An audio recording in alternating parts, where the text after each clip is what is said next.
This is a 1963 Jeepster 4x4 with the V6.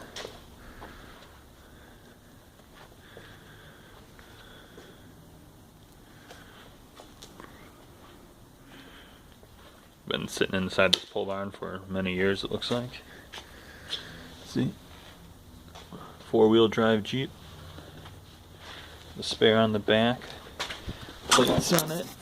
Last registered in '81 in Wisconsin. Looks like the top is pretty much junk. Interior is pretty damn rough. Oh, it's locked, huh? So, V6. Take a look underneath the hood. Looks a little bit rough.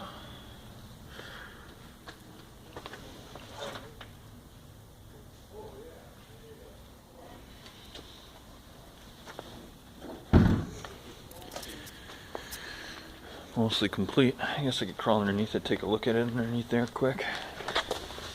See how rusty it is. Well, that's not a good sign. It's dropped a lot of rust out of it. See, there's oil leaking there. Panels are rusted out a bit. Yeah. So there she is.